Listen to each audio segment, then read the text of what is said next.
اور جمعے کے دن کی اہمیت کا اندازہ اس بات سے لگائیں کہ اس دن کی اہمیت اتنی ہے کہ اللہ تعالیٰ نے اس دن کی فضیلت بیان کرنے کے لیے قرآن میں ایک پوری سورت سورہ جمعہ کے نام سے نازل فرمائی ہے۔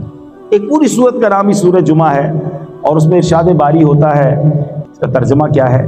اے ایمان والو، جب نماز کی اذان ہو جمعہ کے دن تو اللہ کے ذکر کی طرف دوڑو اور خرید و فروخت چھوڑ دو، یہ تمہارے لیے بہتر ہے اگر تم جانو۔ تو جمعہ کے لیے سب سے اہم کام نماز جمعہ ہے کہ حدیث پاک کا مضمون ہے کہ جمعہ کے دن جو سب سے پہلے آتے ہیں وہ ایسے ہیں جیسے جنہوں نے اللہ کی راہ میں اونٹ صدقہ کیا ہو۔ یعنی آپ سوچیں کہ ہر جمعے اونٹ قربان کرنا آسان تو نہیں ہے، لیکن ہر جمعے آپ اونٹ صدقہ کرنے کا ثواب کما سکتے ہیں جو سب سے پہلے آتے ہیں۔ اس کے بعد آنے والے ایسا ہے جیسا اس نے گائے صدقہ کی ہو، اس کے بعد آنے والا ایسا ہے، نبی پاک فرماتے جیسے بکری صدقہ کی ہو، اس کے بعد آنے والا ایسا ہے جیسے مرغی صدقہ کی ہو، اس کے بعد آنے والا ایسا ہے جیسے انڈا صدقہ کیا ہو۔ یعنی ثواب کم ہوتا جائے گا۔